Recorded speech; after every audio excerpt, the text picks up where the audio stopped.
In a world where nothing is free,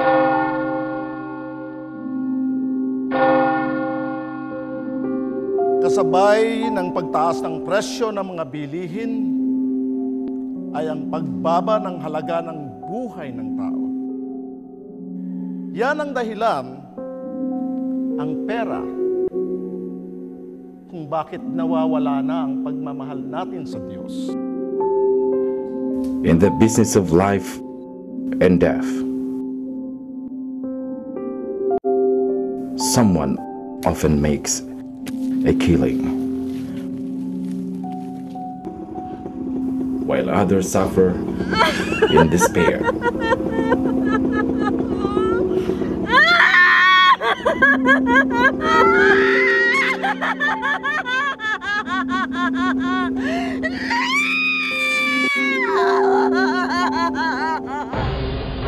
How much is the human body?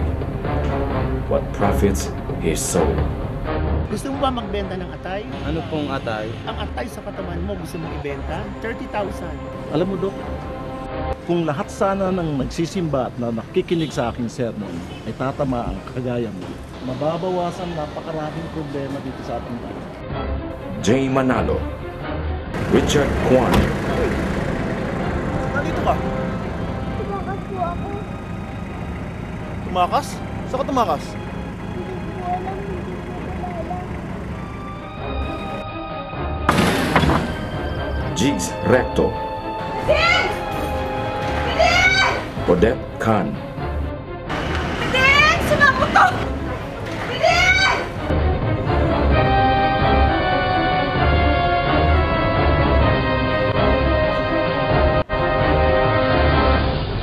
Pero hindi ko siya pwedeng arestuhin dahil sa akala mo lang. Hindi ito akala lang! Sigurado akong si Miding siya ang katulong namin nung araw na nagnakaw sa anak ko!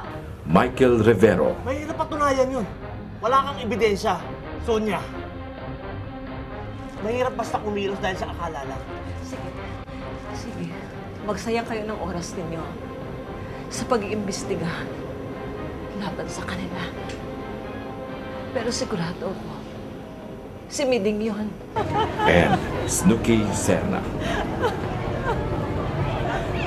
Isang paris ng mata ng tao ang hinihinalang pag-aari ng isang bata ang natagpuan ng mga taga-bungkal ng basura sa isang dump site sa bayan ng San Jose, hindi kalayuan sa Metro Manila. Ayon sa otoridad, malamang nakagagawan ito ng sindikato na nangingidnap ng mga kabataan para ipagbili ang nasabing internal organs. Malamang na hindi raw umano pumasa ang nasabing mata sa kanilang kliyente, kaya basta na lang ito itinapon. Lamang loob, everything is for sale if the price is right. Ton, ready mo mga bata natin. May operation tayo. Sige, sir. Everything must go until there is nothing more inside. A film by Deo J. Fajardo Jr. It will tear you up.